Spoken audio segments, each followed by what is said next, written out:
All right, Alex, welcome to our VidTal podcast, and great to have you. And I know, so anyone who's follows you on social media, you are constantly traveling. So, and Yeah. you're always getting up to crazy adventures, and we'll get into how you're able to afford all that stuff and really have this time and location and financial abundance that you have. Because we're going to get a lot of tactical takeaways from that. But where are you in the world right now? Where are you tuning in from? Thanks for having me. First of all, I'm in Munich in Germany. I was born here actually. I'm not German, I'm Italian, but my family lives here. So, Servus, hello from Germany, old Bavaria. Nice, nice, nice. So you got the Yeah. Oktoberfest is in just a few months, so I'm sure it'll be, Yes. yeah. I'm gonna shop this week to get properly dressed as a Bavarian to attend the yearly Oktoberfest. Nice, nice, very, very cool. So I Yeah, mean, man. so as an Italian in Germany, how did you end up in this crazy world of performance marketing? How did this all start for you? So football is very present here. I'm talking about soccer for American viewers, but we call it football. So it's football. From now on, I'm gonna say football. I was big into that, and that made me pretty competitive and slightly arrogant when I was like 10, 12. And I found myself spending a lot of time on my computer, and I didn't know really what to do other than playing games. And then one day I found out that I could create a Facebook page around anything I wanted. And since I was such a big football fan, especially a Cristiano Ronaldo fan, I decided to open a fan page about Cristiano Ronaldo and just start promoting it. Long story short, I figured out in the course of 4 years how to gather up millions of followers on my Facebook page. And slowly that got me into marketing. And I didn't even know what the word meant back then because I was like 15. But people were paying me money to promote whatever they wanted on my Facebook page. And I started accepting that money. And I had my first company when I was 14, 15, something like Wow. that. And then I stumbled on affiliate marketing because I was doing everything with organic reach. And then I was introduced to Facebook ads through fan pages because they were promoting the idea that I could boost my post on my fan pages. You know, you can still see it today, even on Instagram when you want to boost your post. It offers you to do that. And then just one thing led to the other. And long story short, here we are running YouTube ads, Facebook ads at scale. So, Nice, nice. yeah. And how old are you right now? I'm 26, just turned Okay, 26. so 12 Yeah. years from 14 years old, and 12 years later, one of the biggest direct response advertisers in the world, Yeah. and doing it from, I know you're in Dubai a lot. Man, I can't Yeah. remember. There's a lot of like really cool places where you're jumping out of airplanes and stuff like that. So, Yeah, I love skydiving, so that pushes some trips here and there to go skydive. We did Bahamas recently, skydiving there.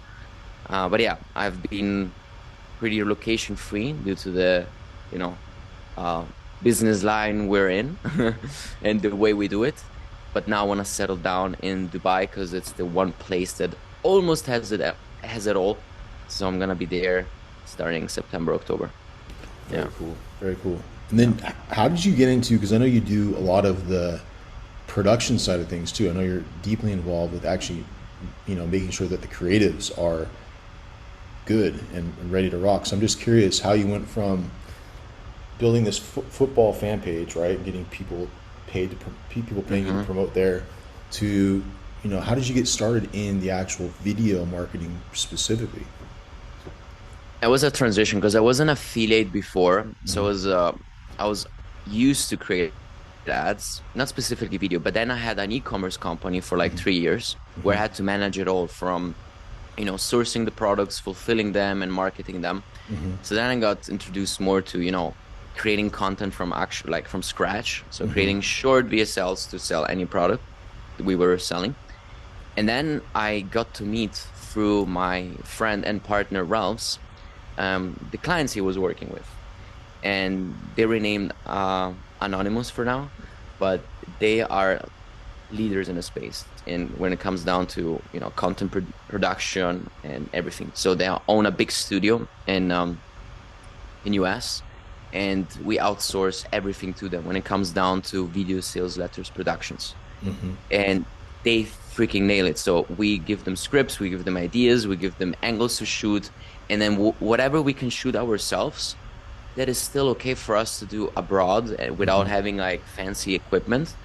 Because I always preach the idea that you can make good converting ads with just your phone. So if you just use your phone, you can do amazing content just by using simple phone that everyone owns. So that gives us the kind of a unique, a material touch to the ads, which cuts through the noise on social media. Because if the content looks too good right at the beginning, people will understand it's an ad and they will click away. And it's also hard to produce at scale many different hook points, many hooks with such a heavy machine as a big studio. But if you just grab a phone, you grab something cool. If you're selling supplements, you grab a food that looks interesting and you speak over it with, AI tools. You can generate all sorts of AIs, voiceovers nowadays.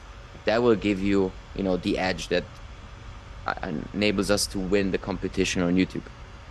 Got it. Makes sense. Yeah. And so just to kind of bring it home tactically for people. So you're saying that, you can get the best production on the full VSL, and then you can experiment with some very DIY hooks, and that's going to move the needle, basically. Yes. But I also think if you're running low on budget, to create a winning VSLs, you don't need to spend, I don't know, $50,000 to make it happen.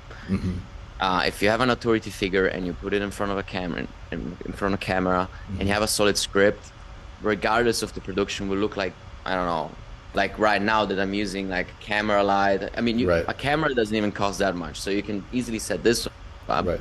If you have a script and a video editor, you can do magic with it. Then you can get fancier and fancier and fancier, but usually fancier doesn't work. In fact, if we check the biggest campaigns out there, which are ours as well, you will see that after some time we will switch to PowerPoint presentation styles, because it's not required to produce a full Netflix episode in terms of quality to be able to sell. Right.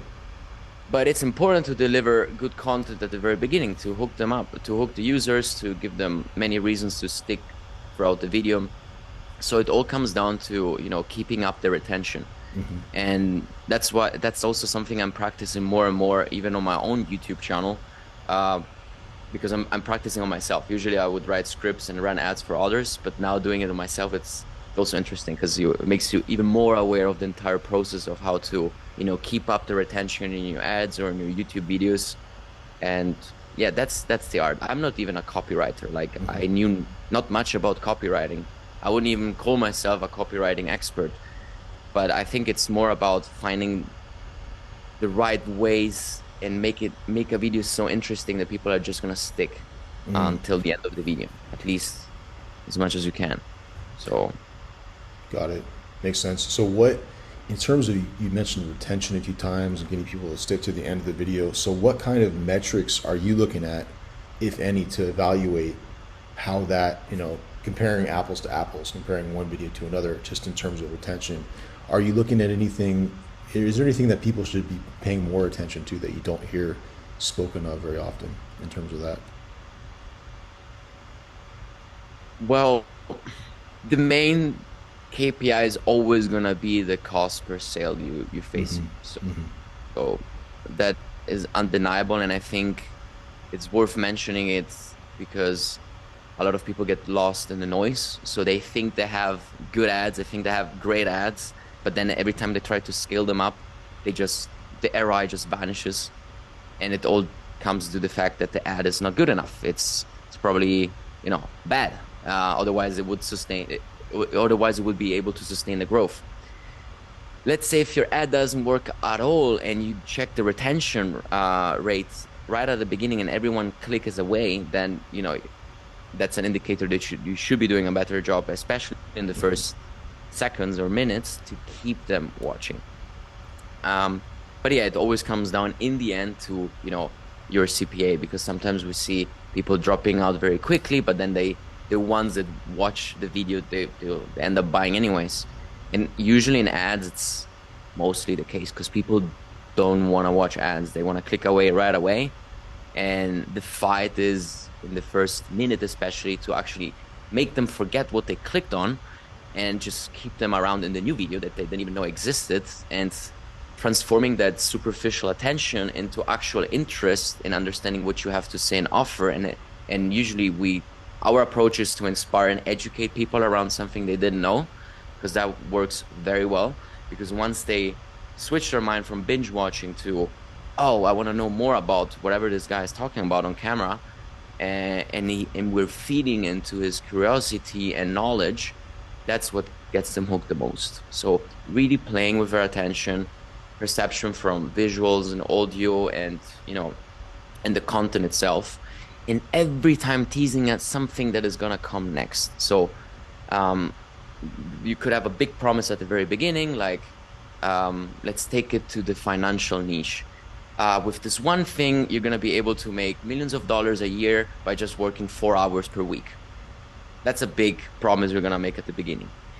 Then we start introducing perhaps a authority figure. For example, myself. My name is Alex Micol. I'm 26 years old. I started doing affiliate marketing 12 years ago. This, and that. And then we start mentioning the problems, for example, we see, and we list the problems. So we give structure to the whole game, to the whole strategy. So they start seeing the problem number one, number two, number three. I want to quit my job, but I don't know how, because I don't know how much money I could make without a job. I want to be free. I don't want any boss yelling at me. And then we start digging into the whole solution. So like we present the solutions and we go very deep in each problem and in each solution. And at the very end, we just wrap them all up and we present the final solution to all the problems. So instead of having 4 different things, which are hard to get, we managed to invent one product that just solves them all. This is applicable to literally anything, in my opinion. Supplements work great for that too, because you can go like very deep in science and really go deep in all the research that was done previously to find out what the winning formula is for the product that we're selling. And you can go on for minutes and hours of that if you want. Like you can literally do a TED talk on each problem that you're presenting, and then on each solution, like all the research that went into it, given that there was this effort made. So for instance, it's important to mention that you should work with cool brands that have an actual story. So, you can immediately get a feeling if the brand has a cool story that you can narrate, and the people behind the company are actually interesting, and what they did to even be able to, get this product alive. Mm. If it's just a random gadget and you're just, you bought it from China, then you need to be a bit more creative because you didn't really invent the product, you just bought a copy. But even then you can do a good story. You could, I don't know, come up with literally anything. But yeah, I like to work with cool brands that have a cool story. So it's easier to me to even write a script or come up with cool ideas because it's easier. Got it. Yeah. Makes sense. And so given that the story is so important, etc., what is you mentioned going super deep on the production side with really high-end production. What's the minimum viable testing unit that you typically start with to test out ideas, or do you usually just go all in and say, hey, I've seen enough campaigns to know that this script is good, let's just get it produced full on? Or how do you typically go from script to actually testing ideas and getting ads live? Well, for the affiliate stuff that we're doing, a lot of the scripts and everything are presented to us already. So we have, are you there? I think I lost you. Oh, I'm here. Sorry. Let me just move on one second. Oh, okay. Sorry. Okay, I'm going to repeat it again. Maybe we cut it. So usually on the affiliate side of things that I'm running, the VSLs, initial VSLs are presented to us already. Right. So we have a great jumpstart. And there are many companies offering good VSLs. Then if we see we can do a better job, we present alternatives to scripts, especially in the first minutes if we see that the core VSL is already working well. We tend to work only on the first few minutes on the affiliate side of things. On other things, to have an MVP for a VSL, you can literally just copy what these big players are doing and replicate them yourself with a similar structure, understanding, all the trigger points that these VSLs have, which I kind of mentioned a Hmm. bit before. So I've seen many VSLs in my life, and VSLs are actually the main profit driver for us. So I can immediately tell if a VSL has potential or not, or how it should look like for the majority of products that are out there. Now, for example, I wrote a script for my own course. The only difference in this one is that I have to learn not to be biased because I'm writing about myself. Hmm. But even then, like, took me a couple hours here and there to write the script down. It's like 40 minutes long. Um, I reviewed it with, time in between just to have like fresh inputs when I reread the script. But it doesn't take much. So, if you understand it, it can be pretty. You can write a script in a week. You Hmm. can and be super chill about it. You can use your phone as a camera. You have some lights, and then you just give it to a video editor right after. So it can actually be very quick.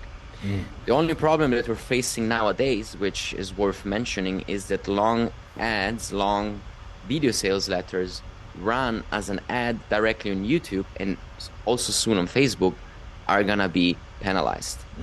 That has been the recent news given from the ad platforms directly, especially YouTube, saying that any video ad longer than 8 minutes is gonna be penalized. Penalized in the sense that it's not gonna get disapproved, but you're gonna get less inventory. You're gonna probably experience higher CPMs, and on the long run, that will make a huge difference.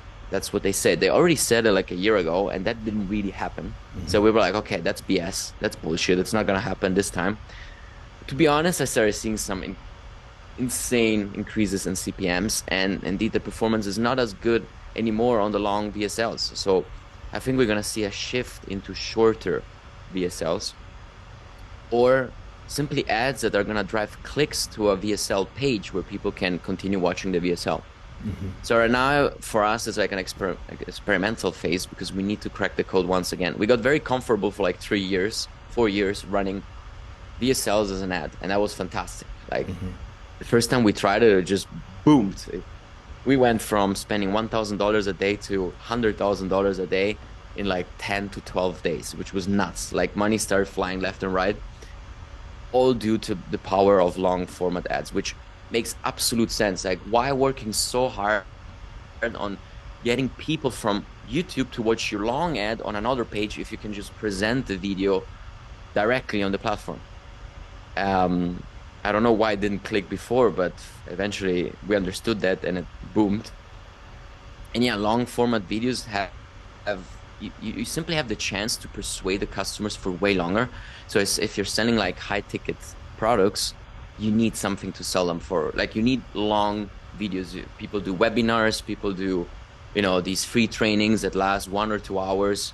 You just need to, touch all the buttons in the viewer's um, mind, because otherwise they're not going to be convinced enough to buy your product for, a high price point.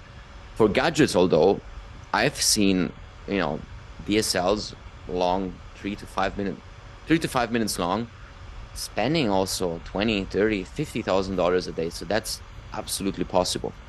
So right now, I think the game will switch to either we try to get the lowest cost per clicks as possible to drive traffic to the VSL page and have people watching the videos there, or we need to be extremely good at selling and generating the same type of revenue on an 8 minute video format instead of a 40, 50, 1 hour video ad. So that's a new challenge. And I say it clearly, we still need to understand how this works, but I'm not worried because we made it, the advertising business is never going to disappear. So we're always going to find a way. We just need to, again, dive deep into this. It's not the end. It's not like, oh, yeah, this is the end. So for anyone watching, if you feel like, oh, I was just getting into VSLs and I was writing scripts, it's not going to work. It is still going to work. Just things always change continuously. And that's just the name of the game. Yeah. Got it. Yeah. What about so just have you seen in practice taking let's say a 45-minute VSL, condensing it to say 7 minutes? Have you seen that work well yet? We have some initial results that are good. In my own experience, no. And that's the challenge right now. So Yeah. I wish I could have immediately said like, oh yeah, we scaled already. We're Yeah. spending 2 million a month on a 8-minute VSL from a 45-minute VSL. Yeah. Um, I think it's possible. I think that's Hmm. also the best way for now. The initial results are positive. Hmm. Um, by the way, the long VSLs still work, just it's decreasing. So the Hmm. performance is decreasing. Hmm. But yeah, of course, that's already alarming enough to see that the trend is negative and it's been going on for some months. So it's not like doesn't feel too seasonal this year. Usually, I have ups and downs. The important is that the average throughout the year is great, and we had great years in the past. Hmm. So even this year is decent. Um, but yeah, we want to blow it up again, and like we were doing easily $100,000 a day. Like that was the norm with these type of products and VSL approaches. So now I want to be sure that we keep it, and Yeah. that's the challenge. And it actually makes me hungry again because we mentioned me traveling a lot. Why? Because I was comfortable. Hmm. Now I want to move to Dubai and settle down. Why? Because I have a new challenge. Well, I have multiple new challenge. We didn't not gonna speak about everything I'm doing. I want to stick to the YouTube ads game. But yeah, it's grind time, and I don't know. It makes it fun again to grind also on affiliate more than usual. Nice. So Oh, yeah, that's good puzzle for you to solve and dig into. That's fantastic. yeah, we're all in the same boat. Yeah. So exciting for everyone. Now, What about, so have you experimented all with YouTube Shorts, TikTok as um, adjuncts to your VSL based campaigns?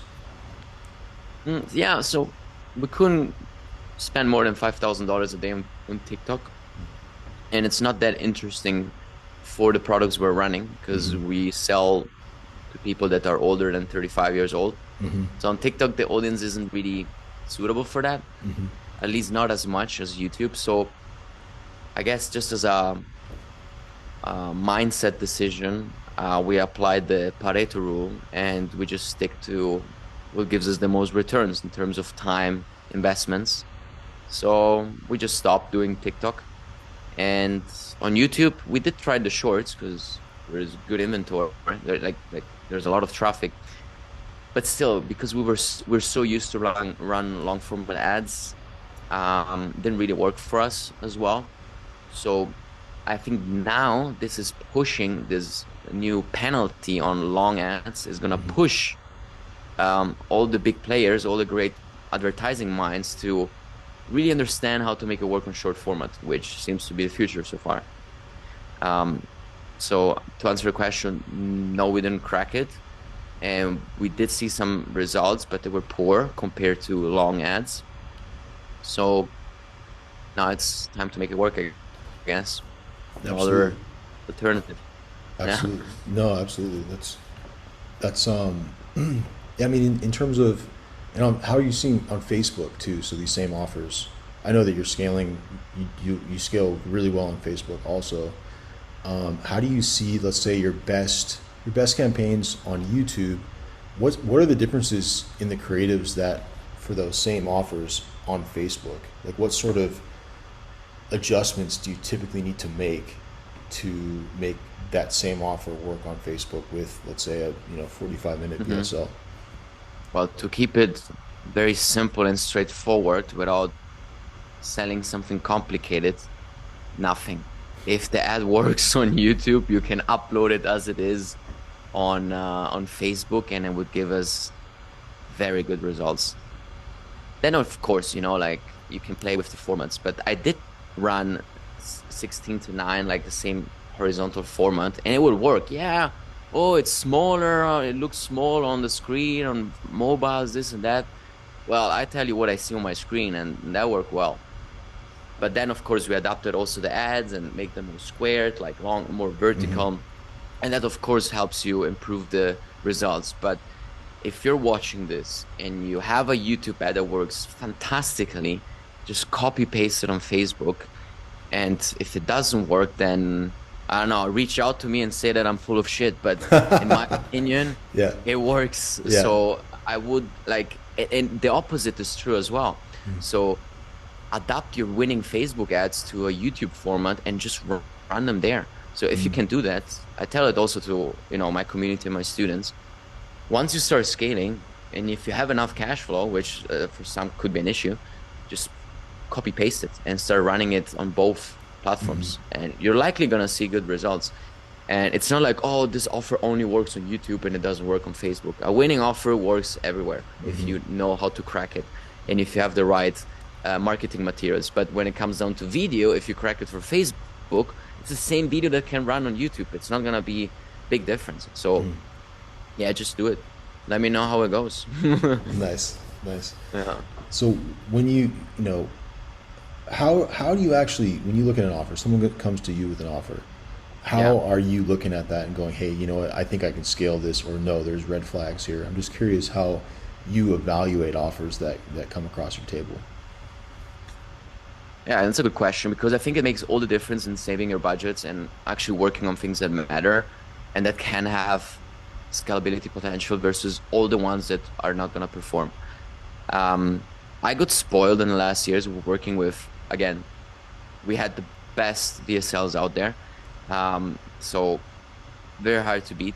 We saw many copycats trying to, give us similar products, with similar payouts, but to give a structure, it's a checklist that I have. It's first thing I check is the brand quality. So is the brand legit? Does it have a good reputation? Is there some celebrity involved maybe? Who is the authority figure? What's the story of that person? And a lot of brands don't have that, or it's very weak, or they have bad reviews, or they're trying to solve a problem that isn't really a problem, or they're just too aggressive, which there's a lot out there. So a lot of people I know run clickbank offers, and they tend to be super aggressive. And that's something that, regardless if it makes money or not, I'm not comfortable making money in this world by promoting, I don't know, things that are too aggressive and that cause fear in the people's mind. So I don't want to scare anyone. I don't want to scare anyone by saying they're gonna have a heart attack if they don't buy my product. And I know a lot of clickbank offers say that, like their VSLs are super aggressive. There's some other networks that have very aggressive um, video sales letters. So for me, that's a straight no-go. I don't care if it works or not. I'm not interested. I don't think that's the way to go. So I don't think we need to, scare our moms and our parents at home to make money. So yeah, that I think the first choice is ethical. What I consider like um that's the first decision. Then again, as I said, brand quality, reputation, and the product. The second thing is the video materials. Without good video materials, so you ask for the VSLs, I developed an eye, man. Like if I see that the video sales letter starts with stock footage, I am immediately turned off because anyone can have the same VSL and stock footage. You can tell when you're using stock footage versus when you're not. Everyone uses, the same platforms like, I don't know, story blocks. I can look at the VSL and I know exactly which clip they use, or because I use the same, or I've seen it many, many, many times. And so you need to be a bit creative in the content selection there to stand out because people are not stupid. On top of that, people are now abusing the voice over tools. When I say abusing, it's because they're not using them in a right way, in my opinion, because it just sounds too robotic. It can work at the beginning because you're getting the lower hanging fruits. So even if you have a robotic sounding voice, you will see sales. But I'm talking about the 20, 30, 40 million dollar a year campaigns. You need to put in some more effort. So ideally, it's a real voice. But nowadays, I don't know if you experimented yourself, but you can record your voice, and 11labs.com, for example, Yeah. sounds pretty freaking similar to Yeah. any voice. Deep fake. Exactly. So the deep fakes are coming out, and I mean, we cannot really do what we want with the brands we work with, but we did get a green light to write scripts and then uploading them on 11 Labs and get the voiceovers done that way. And to be honest, it sounds fucking real. So that's so sorry, back to the question. So we check the quality of the VSL. And these are just a few tips and tricks. or tools that I'm using myself. And anyways, I understand if we could work or not. The third thing is the payout. So payout is or commission is super important because you can't scale a product to $100,000 a day if they paying you $50 for a $30 product, or it's very hard or very unsustainable. Maybe you have some peaks every now and then, but it's very unsustainable. So it's a commission ratio to the cost to consumer that has to be good. It's not necessarily the payout, it's the ratio. So if you're selling, you could be even selling a product for $10 and getting paid $30. That's a good ratio. We get $150 per sale on a product that starts from 50. So that's a great ratio because we're getting double, if not triple, the initial cost to consumer price that is present. So that makes sales very easy. Then the AOV and lifetime value is going to be higher. That's why they're able to afford these payouts. But yeah, so the combination of the brand quality, video material, and commission is always the three key things that I take a look at. And yeah, then I could probably go more granular in VSL and in the sense of what makes us understand if it's good or not. But I think that, again, if the footage is cheap and it's easy and it's someone easily created that by just copying story blocks and using very bad voiceovers, yeah, that's not a great indicator. And then on top of that, that's the first impression. The second thing is when we watch the VSLs, is there the structure to actually sell the product? Because, for example, in our VSLs, we don't reveal what we're selling in the first 20, 30 minutes. Only after that, we present that it's a product that we're selling. Supplement, financial newsletter, whatever it is, only after. Because if we say it right away, people will immediately understand that that's an ad. I mean, they know it's an ad, but they don't know what it's for. But if I give it away right away, then it's not gonna work. It's like, imagine Mr. Beast making a YouTube video, teasing what the challenge is, and then immediately in the first seconds revealing who won the challenge. It's not gonna work because you gave it all away. And also people will think like, oh, I know the answer already, so why would I watch this video anyways? Like, oh, it's the usual fucking supplement. It's the usual financial offer. Like, I know the shit. But if you educate them and you actually persuade them for 30 minutes, they also will want something in return from it. They will have so much knowledge. And even if they click away and they don't buy, they learn something new today. And because of that, subconsciously, they have this, drive to actually buy the product even more because they already got something before even, you give and then you take, not the opposite. If you make an ad like, you want to lose weight? We developed this supplement right here that's going to make you shred, I don't know, 10 kilograms in 10 days. Okay, good. I know that's not going to work. It's BS. So it's about teasing, presenting, going deep into, the common problems that people face, presenting solutions, go very scientific with it and deep and give them value, and then ask for something, but you can't do it right away. Interesting. Yeah. I mean, I'm just curious, it's one of these things that I've had people ask for years and I just never seen it work, but maybe now is a time where it will work in terms of, you mentioned, it takes 45 minutes of let's say 30 minutes before you drop the offer of teasing and like informing and exciting, like you said, before you get people actually really primed to actually see this offer as a solution to these problems. Do you think it's ever going to make sense to do these sort of like multi-video funnels where let's say the first video is strictly just information and then there's some kind of like, attention hook that, hey, we're going to be showing you another video soon that's going to tell you even more about this or whatever. I've never seen it work. But people always come up with this idea that, okay, you're going to just retarget the viewers of this first video with another video. Have you ever seen that work, or do you think there's ever going to be a use case for that?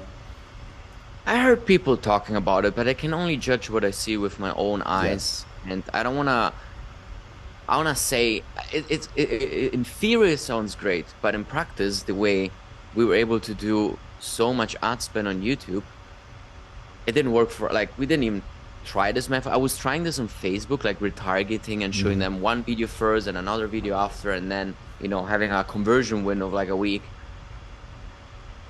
But again, we made the $100 million in sales for our clients not by doing this. Yeah. So it was the VSL game, Yeah. the long format ad. So we can switch to theoretical stuff, and I'm actually practicing now to, understand how to counterfight this new penalty that is coming in place. And that's a great theory. I didn't see it work, as you said. I've seen again shorter VSL work, not as high of a scale. For example, I was watching some short VSLs on Vital. For example, the earwax stuff, then their Umzu, the supplements, those ones. They have a good amount of views. Yeah. So you would think they spend as much as other long video sales letters just looking at the view counter.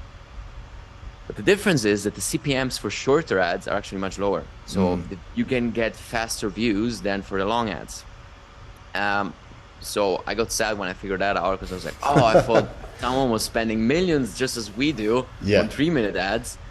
But no, it turns out you can get many views at the cheaper cost. So it's easier to.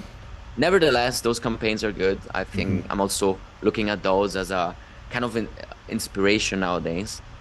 But we always try to stick on what we see working. So, if, Vital is great. You can get a generic idea of how things work. But at the same time, I try to stick to my own ideas and really see what's in front of us to stay as creative as possible to be able to set the new standard.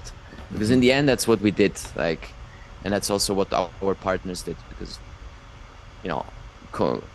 together we set a standard that then was copied by everyone. And I think you can only achieve that if you're in the zone by yourself without trying to chase the shiny objects left and right.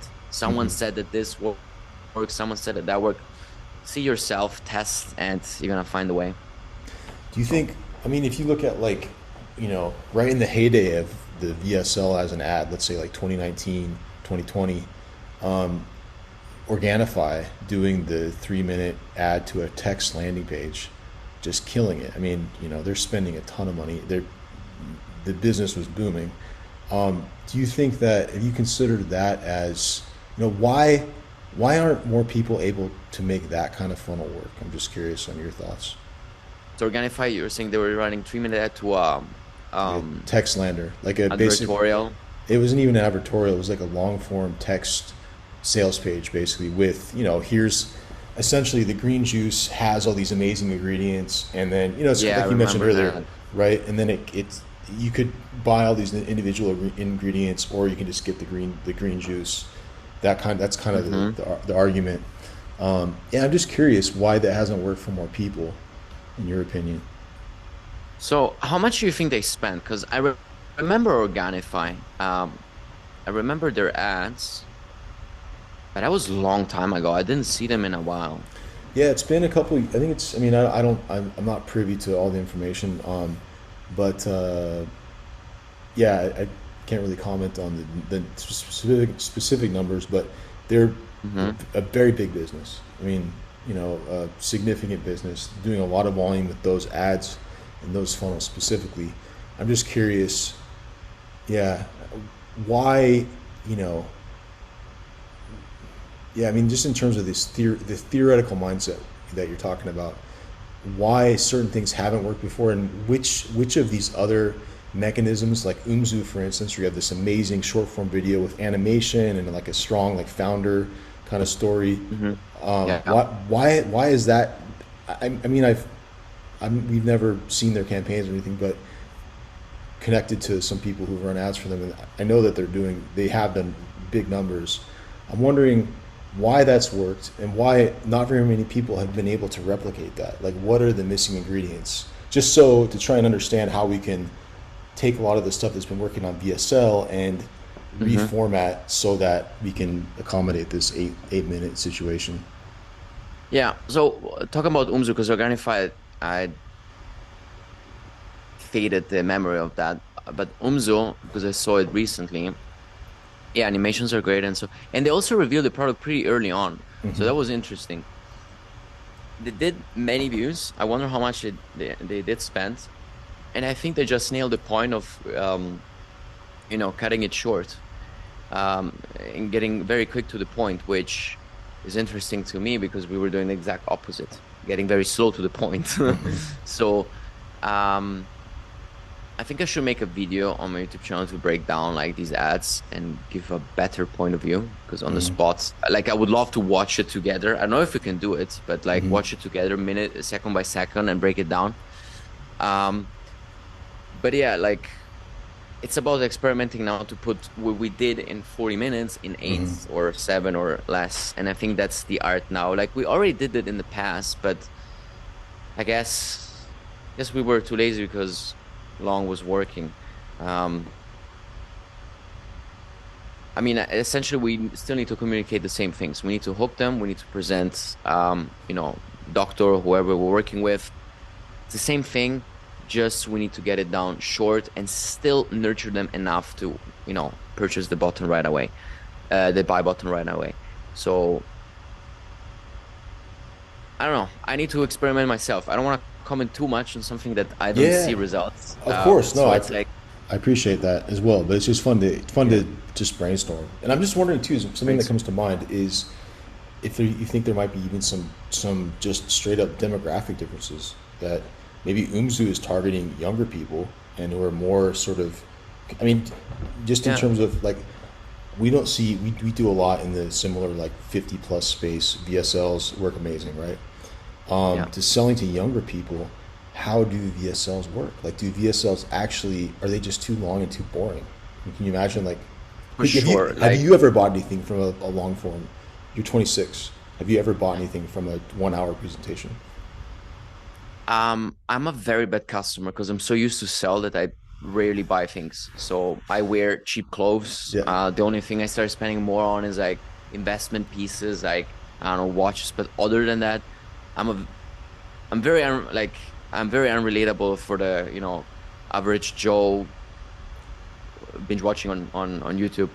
But I think, I mean, we know that attention span in younger age groups is significantly lower. So yes, it is a problem. You get bored right away. Imagine, you get to a point where just PowerPoint presentations, like I want to click away right away.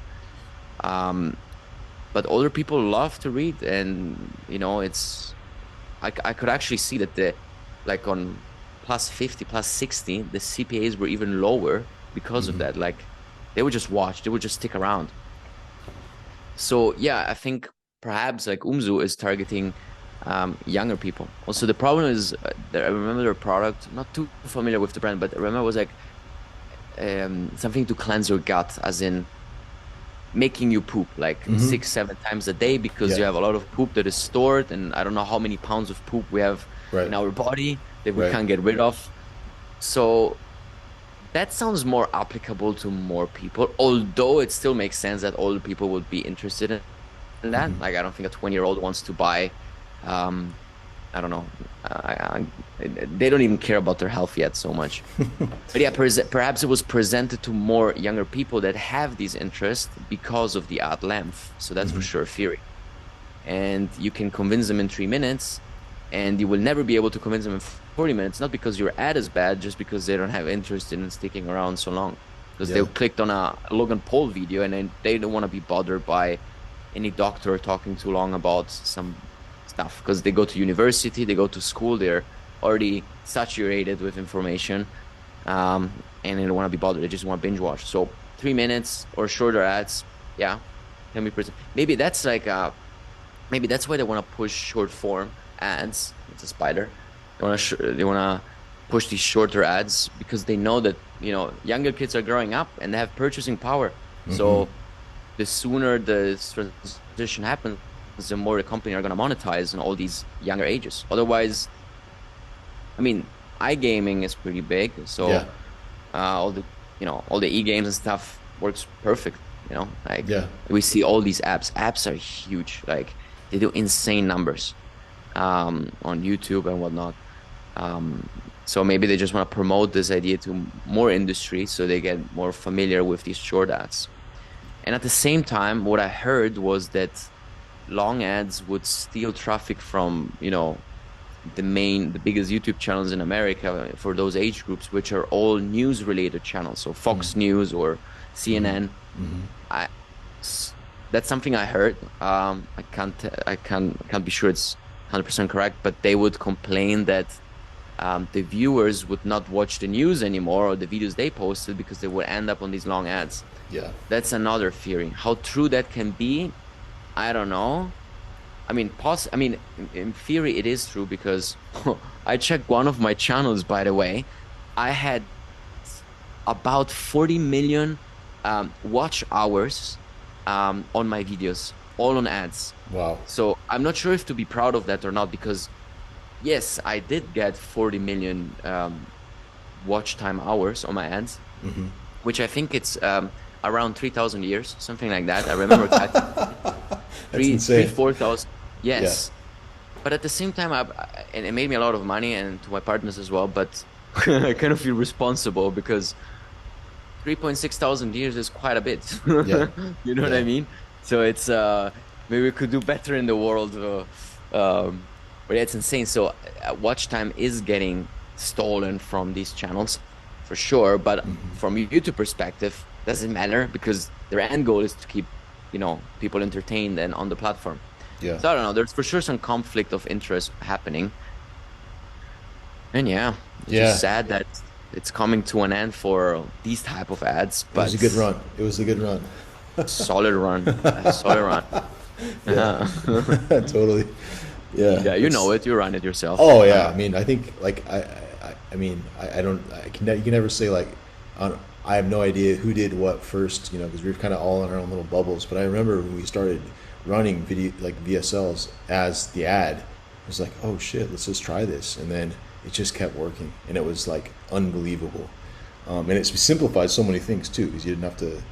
You just had to make new hooks. You didn't have to make like entirely new little 3-minute unit ads or minute long unit ads. You could just put the whole thing there, go straight to the order page, and we still, Yeah, like I know you do too. Like it's still working in many respects, but yeah, the clock's ticking for sure in terms of like long term viability, and it's definitely time to crack the code. And I talked to the dude from one of the founders of GiddyUp, one of the affiliate platforms. I was talking to him, and he was saying something really interesting, which is like basically the first affiliate to crack an offer makes like 90+% of the money, even despite everyone copying them. It's like a long tail of copycats after that. So basically, point being, like if you're able to crack a new format on an offer, you're just going to rake it in while everyone else is yeah, scrambling to try and copy you. So again, like definitely right now is one of these times where it pays to be experimental and really getting back to first principles on what makes a good ad and how can we adapt that to these new format constraints. So I'm really excited to be race, yeah, space, little mini a space race. race. Exactly, exactly. Yes, who's gonna crack it first? I want the title, my friend. Yeah, do So it. I really want it, and yeah, actually said something very important that it will be true forever, at least for now, until we run these type of ads. He said once you have a VSL that works, the only thing you need to do as an affiliate is changing the hook. And that's so fucking true because I hear so many people saying, "Oh, my VSL just died and I need to make a new one from scratch." No, no, no. I was like, "Hold on. You're still sitting on gold. Your VSL didn't burn out, but the first seconds did. So Mhm. just change the first seconds and then you're gonna be able to revive the campaign. And you probably need to test like 10, 20 new hooks and be creative with it. Actually, making hooks is an art. Low Mhm. key is an art. Mhm. If you crack the VSL stuff, great. But then you still need to crack the hook stuff because it's art. Like every time I think I'm gonna make a good hook, sometimes I'm right, but the majority of the time I'm completely wrong. It Mhm. doesn't work. It doesn't get me sales. And then the one thing that I didn't think about too much, but I still tested for fun, actually ends up working. So I developed an habit to kill my ego when I make hooks or ads in general, because otherwise you get frustrated. So if you make ads, just make, and that's true for anything. Just fuck your own opinion about yourself, how good you are. Just go out and make shit, try shit out, and see what works. And you just need to change the first few seconds, test as much as you can, think in different ways. And so think about what your mother could be interested in, what your grandpa could be interested in, what your brother could be interested in, and yeah, and you're gonna find a new hook, and you're gonna revive the campaign. So don't kill the whole VSL if you're seeing a higher cost to sorry, don't kill your entire VSL if you're seeing a higher cost. Oh my God, I can't speak anymore. We're gonna cut this hopefully. Don't don't kill your entire VSL if you see that your cost per purchase is increasing. Just change the first few seconds and go from there. Because you didn't kill the main VSL, you just killed the first few seconds. Okay, said it again. Yeah, you got it. We'll put that as a highlight for sure. It's good stuff. Well, Yeah. Alex, I know you're a busy guy. Just I wanted to make sure that first of all, people understand that, yeah, you are behind the scenes on some of the biggest offers around. Obviously, like we've been talking about. So if they want to talk to you about how to make that magic happen for their offers, where can people get a hold of you? Oh, so I'm on Instagram, very active there, Alex Micol. I have a course teaching people how to get from 0 to 1. It's not applicable to you people watching that are already cracking the game, but I do offer a one-on-one consulting, but just for now. And it's not the scarcity bullshit type of offer we see around. I actually just want to get enough feedback from you guys to understand what your pain points are to develop a better program right after. So I don't like to sell my time. I love my freedom. So I want to keep my freedom. And that wouldn't work if I sold every hour of my day. Doesn't matter for how much money. I want to stay free. So for now, I'm offering one-on-one mentoring. And I get people showing me their VSLs, their script, and this and that. So if you're interested, you can always book me until I decide to keep this up. But yeah, I'm more gathering information. We're learning together, and I want to help you crack the code faster. That's the end goal of my community of scalers. Like I want to build a solid community of people making money online and just organize fun trips and make people more money. So that's my goal, my mission, because I provided for me, my family, my friends. So what can I do else? 26, making good money, making a lot of money with affiliate marketing. Now it's time to just help others as well, because the world is so big. And I just run 5 products, maybe max. So there's millions of products out there. So I don't feel any scarcity. There's a lot of abundance there. We live in abundance. So I don't worry. That's Yeah. fantastic. And so is it Scalers? What's the Scalers website? For the Go my Instagram, Alex Okay. Micol. Yep. Scalersmethod.com is the program to get you from 0 to 1. But just book me on Instagram. All right, Alex Micol, That Instagram works. handle, perfect. We'll add it in the show notes and everything else so people can follow Oh you. yeah, add my YouTube channel too. Yeah, Then that's right. You've been doing a that's bunch on good YouTube. content. Yeah, I'm sharing stories there of how, for example, we were able to go from 0 to $30 million in just 1 year, Yeah. and we spent more than $23 million in ads. So it's more than 30 million actually. But I made a Nice. video on that, on how fast things can change for you if you crack, the one winning ad. You're just one ad away from tremendous success. That's my motto. And yeah, so let's make shit happen, man. Awesome. Thanks for having me. Alex, great to chat. Loved it, and thank you for Oh, dropping man. all that knowledge. And enjoy your time in Germany. And yeah, looking forward to seeing more of your adventures once you're back in Dubai. Yeah, man. See you at the conferences around the world for sure. Yeah, yeah, Yeah, man. fantastic. Awesome, Respect. Alex. Thank you so much. Peace. Peace out. See you. Bye bye. Ciao. Have a Thank great you. day. Bye bye. Ciao.